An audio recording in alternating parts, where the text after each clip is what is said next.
16 October 2025ची ती तारीख होती. साधारणतः सकाळचे 8 वाजलेले असतील. कॉलेजला जाणारा पोरगा अचानक रस्त्यामध्ये दिसणाऱ्या एका घरामध्ये शिरला. त्या ठिकाणी एक महिला अंघोळ करत होती. तिच्यापाशी गेला. तिने अंघोळ करून बाहेरच आलेली होती. ओली कापडं अंगावरती होती. ती ओली कापडं काढली. तिला उचलून रूममध्ये घेऊन गेला आणि तिच्यासोबत संबंध बनवायला लागला. आता ही घटना तुम्हाला ऐकण्यासाठी वाटेल की हे अचानक कसं काय झालं, पण अचानक नव्हतं. ही जी महिला होती ऊस तोडणाऱ्या कामगाराची बायको होती आणि हा जो पोरगा होता कॉलेजला जाणारा मुकदमाचा पोरगा होता. यांच्यामध्ये कसं काय जुळलं आणि यांच्यामध्ये पुढे काय झालं त्याच्याबद्दल जाणून घ्यायचं असेल तर व्हिडिओ शेवटपर्यंत बघा. मित्रांनो, लाईक नक्की करा. मराठी माणसाला सपोर्ट करत चला, व्हिडिओ चॅनल सबस्क्राईब करून. तर चला सुरुवात करू या घटनेची. तर नमस्कार मित्रांनो, या घटनेची सुरुवात होते 12 जुलै 2025 पासून. या तारखेला सौरभ नावाचा 28 वर्षाचा तरुण घरी टेन्शनमध्ये बसला होता की काय करू, कसं करू. त्याच्यावरती 2 लाख रुपये कर्ज होतं. आता त्याच्या किचनमध्ये गेलं तर साखर पण नव्हती. चहा करण्यासाठी मित्र आला. त्यावेळेला त्याला फक्त पाणी दिलं होतं. मित्र म्हणला, चहा तर करा वहिनी. त्यावेळेला ती महिला जी होती ऊसतोड कामगार सौरभची महिला पत्नी अनिता, ती म्हणली की भाऊजी चहाला साखर नाही, गरीब परिस्थिती आहे. त्यावेळेला तो मित्र होता सौरभचा, तो काय म्हणतो सौरभला, अरे तू असं बसतोय, काम तर कर. सौरभ म्हणाला की काय कामच भेटत नाही तर करू काय, पैसे पण चांगले भेटत नाहीत. काम जरी केलं तर मी मेहनत तर करतोय पण पैसा म्हणावा तसा भेटत नाही. आता हा त्याचा मित्र त्याला म्हणतो की ऊस तोडीचा सीझन चालू होईल आता काही दिवसात, तू ऊस तोडणीसाठी जा, त्यावेळेला तुला चांगला पैसा भेटेल. सौरभचा मित्र असं म्हणतो. त्यावेळेला सौरभ म्हणतो की अरे मग चांगलंच आहे ना, माझं कर्ज पण फिटून जाईल, माझी घरची परिस्थिती पण बदलेल. पण आपल्या कसं कॉन्टॅक्ट होणार, कोणासोबत जाणार. आता हा मित्र म्हणतो की माझ्या ओळखीचा एक मुकदम आहे, त्याच्यासोबत पाठवतो. 40 वर्ष वय आहे त्याचं, तो पण स्वतः काम करतो त्या ठिकाणी, म्हणजे तुला काही टेन्शन राहणार नाही. माझा मित्र आहे म्हटल्यावर तर तुला एकदम भारीपणे सांभाळून घेईल. असं म्हटल्यानंतर तो सौरभचा मित्र त्या दोघांचं कॉन्टॅक्ट करून देतो. या दोघांचं कॉन्टॅक्ट होतं. मुकदमाकडून सौरभ उचल घेतो. उचल घेतल्यानंतर तो म्हणतो की चला आता घरचं खर्च तर भागेल. अनितापाशी थोडे पैसे देतो. बाकीचे पैसे ज्याचे व्याजाने काढले होते ते थोडेफार द्यायला लागतो. म्हणतो की मी सीझन पूर्ण करून आला की बाकी सगळे पैसे देईल. आता एवढ्या विश्वासाने बोलत होता म्हटल्यावर सगळ्यांनी होकार दिला. याच्या घरची परिस्थिती थोड्या दिवसांसाठी सुधारली. अनिता आता चांगल्या प्रकारे घर चालवत होती. काही दिवसानंतर सौरभला तो मुकदम म्हणतो की चला जायचंय ऊस तोडणीसाठी. आता हा सौरभ आनंदाने तिकडे जायला निघाला. घरी त्याची एकटीच पत्नी, 2 वर्षापूर्वी लग्न झालेलं. अजूनपर्यंत कोणतंही संतान नव्हतं. लग्न झालं की एका वर्षात आई वडिलांपासून भांडणं करून त्या सौरभ आणि त्याची पत्नीने वेगळे राहिले होते. त्यामुळे आसपास पण कोणी नव्हतं. दुसऱ्या गावात येऊन राहिलेले होते हे दोघं. सौरभ तर गेला त्या ठिकाणाहून निघून. अनिता एकटीच राहिली होती आता घरी. अनिताला दिवस कसा जाईल याचा विचार पडायचा. तिच्या जास्त मैत्रिणी वगैरे नव्हत्या त्या ठिकाणी, नवीनच राहायला आलेले होते. सौरभ दुसरीकडे मेहनत मजुरी करायचा, चांगल्या प्रकारे पैसे येतील ते घरी पाठवून द्यायचा. ही जी अनिता आहे चांगल्या प्रकारे घर सांभाळत होती. कसा तरी दिवस कटून जायचा. पतीसोबत थोडी वेळ फोनवरती बोलणं व्हायचं. बाकी दिवसभर रील बघणे, इंस्टाग्राम, यूट्यूब बघणे अशा प्रकारचं चालत जायचं तिचा दिवस. पण आता या सगळ्याला बोर झाली होती. महिना दीड महिना झाला.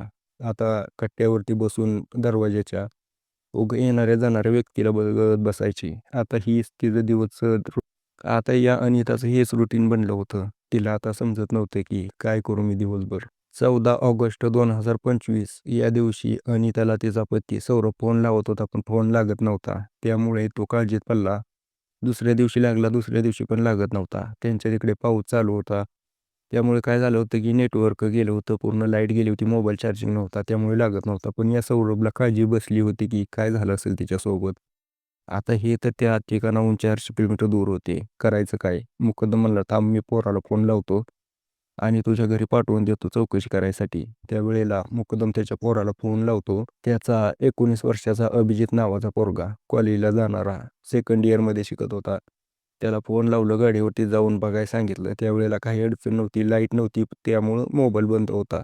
ज्यावेळेला या सौरभला समजलं त्यावेळेला सौरभच्या जीवात जीव आला. त्याने त्याला सांगितलं की तू आता तिथं जाऊन कायम लक्ष ठेवत जा, त्यांना काय लागलं तर सांगत जा. मुकदमाचा पोरगा आहे म्हटल्यानंतर त्याने विश्वासानं सांगितलं. ज्या वेळेला तो अभिजित त्या ठिकाणी गेला होता त्यावेळेला सांगितलं होतं की मी मुकदमाचा पोरगा आहे आणि काय अडचण आली तर मला सांगा, माझा फोन नंबर घेऊन ठेवा. त्यावेळेला त्या अनिताने फोन नंबर घेऊन ठेवला. या दोघांमध्ये आता काही काम असेल तरच बोलणं व्हायचं. हा जो अभिजित आहे कॉलेजला जाताना मित्रांसोबत त्याच रूटने जायचा आणि नेमकी त्या ठिकाणी बसलेली असायची अनिता. या दोघांची नजरेला नजर भिडायची. आता हसणं, चालणं, बोलणं, हाताने कोणा करणं हे चालूच होतं ओळखीचं असल्यामुळं. त्यामुळं काय होतं की अभिजित त्याच्या मित्राला म्हणायचा, "हे बघा मी नवीन गंडवली." आता त्याचे मित्र त्याला जास्त झाडावरती चढवायचे आणि त्याला म्हणायचे की ते केलं का नाही. आता कसं करणार? त्यांची तर ओळखच नव्हती. काही दिवस गेल्यानंतर या अनिता आणि अभिजितमध्ये थोडी जवळीक वाढायला लागली होती. अभिजित सारखा यायचा तिच्या घरी. काही अडचण असेल तर सांगा, नसेल तर सांगा. ही एवढी काळजी बघून या अनितालाही भारी वाटलं. ही म्हणायची की माझा पती नाही इथे. माझ्या सगळ्या गरजा हा अभिजित भागवतोय. आता एवढी एकच गरज राहिली ती भागवायची. जर त्याने तेवढी भागवली तर माझं आयुष्य सुखी जाईल. आता या दोघांमध्ये इशारेबाजी चालू झाली. दोघांमध्ये प्रेम जुळलं. दोघं आता एकमेकांच्या सहवासाची अपेक्षा करू लागली. काही दिवस गेल्यानंतर ही अनिता त्या अभिजितला म्हणते की मला ना तुझ्यासोबत काही वेळ घालवायचा आहे. अभिजित म्हणला, "हो, माझी इच्छा आहे. पण काय करणार? तुम्ही तसं मला काय बोलचाल म्हणून." आता या दोघांची इच्छा होती म्हटल्यानंतर या दोघांनी त्यावेळेला त्या ठिकाणी वेळ घालवला थोडाफार. संबंध बनवले. जे की हे चुकीचं होतं पण केलं आता त्यांनी. काय करणार? ज्याची त्याची मर्जी. आता ज्यावेळेला पण अभिजितला वेळ भेटायचा त्यावेळेला तो तिच्यासोबत संबंध बनवायचा. दिवसामागे दिवस जात होते. आता ऊसाचा दुसरीकडे तो सौरभ मेहनत मजुरी करायचा, पैसे पाठवायचा. त्याच पैशावरती ही अनिता ऐश करायची. जसं की मी तुम्हाला सांगितलं कॉलेजला जाताना हा अभिजित अचानक तिच्या घरामध्ये शिरला. हे दोघं संबंध बनवायला लागले. त्यावेळेला अचानक सौरभ त्या ठिकाणी आला. पहिल्या आदल्या दिवशी तो ट्रेनमध्ये बसला होता. पहाटे ट्रेन त्यांच्या शहरामध्ये आली आणि तो सकाळी 8 वाजता घरी आला. पत्नीला सरप्राईज द्यायचं म्हणून काही सांगितलं नव्हतं. त्या ठिकाणी आला त्यावेळेला बघितलं तर काय, मुकदमाचा पोरगा तिच्या पत्नीसोबत बेडवरती आहे. त्या ठिकाणी त्याने त्या दोघांना खूप रागवलं पण ते दोघं शांत झाले. आता त्यांची चूक होती. त्या ठिकाणाहून तो अभिजित निघून गेला. या सौरभने तिच्या पत्नी अनितासोबत गैरवर्तन केलं. त्याचीही काही चूकच नव्हती. सगळी चूक अनिताची होती. पण त्या ठिकाणी त्याने तिला 2-4 कानाखाली लावल्या. आता या अनिताला राग आला. तिला वाटलं की माझ्यासोबत तर हे चुकीचं झालंय. हा एकतर बाहेर होता ते होता. माझी गरज येऊ अभिजित भागवतोय. तरी त्याच्यासोबत आणि माझ्यासोबत वाईट वागला. याचा तर काटा काढावाच लागेल असा विचार करून तिने अभिजितला फोन लावला आणि म्हणाला की "अरे, मी तुझ्याशिवाय जगू शकत नाही. बघ काय होत असेल तर. माझा पती तर आता माघारी आलाय. हा तर काही इथून जाणार नाही. जर काय जमलं तर ठीकच आहे. नसेल तर बघ मला तर काय हा पती आहेच. पण तुझ्याकडे काय नाही." ज्यावेळेला अशी गोष्ट अभिजित ऐकतो त्यावेळेला तो थोडा टेन्शनमध्ये येतो आणि म्हणतो की बघू काहीतरी करू. 4 नोव्हेंबर 2025 या दिवशी मुकदम पोलीस स्टेशनमध्ये गेला आणि म्हणला की माझं पोरगं 4 दिवस झालं गायब आहे. काय मला समजेना कुठे गेले. पोलीस त्याचा फोटो घेतात. त्याचा नंबर सगळं सगळं घेतात. चौकशी करायला चालू करतात. त्याचं लोकेशन ट्रॅक करतात. तर तो एका ठिकाणी शहराच्या बाहेर एक पूल होता त्याच्या खाली होता त्याचा मोबाईल. त्या ठिकाणी जाऊन बघितलं तर त्या ठिकाणी एक बॉडी पडलेली होती.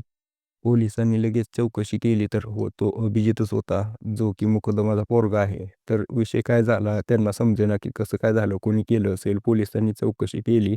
हाती काहीच पुरावा लागत नव्हता. पण शेवटचा कॉल चेक केला तर त्या अनिताचा होता. आता अनिताचा कॉल होता म्हटल्यानंतर पोलिसांनी चौकशी केली की मुकदमासोबत कोण आहे. त्याने सांगितले की कामगार माझ्यासोबत काम करतो त्याची पत्नी आहे. पोलीस आता अनिताच्या घरी गेले पण ते दोघं त्या ठिकाणी नव्हतेच. पोलिसांची शंका बळावली. पोलिसांनी आता त्यांना ट्रेस करायला चालू केलं.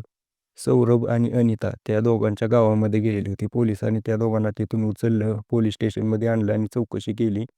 त्यावेळेला त्यांनी पूर्ण सत्य घटना सांगितली. तर विषय असा झाला होता की हा जो अभिजित आहे याने प्लॅनिंग तर केली होती बरं का, की या सौरभला मारावं.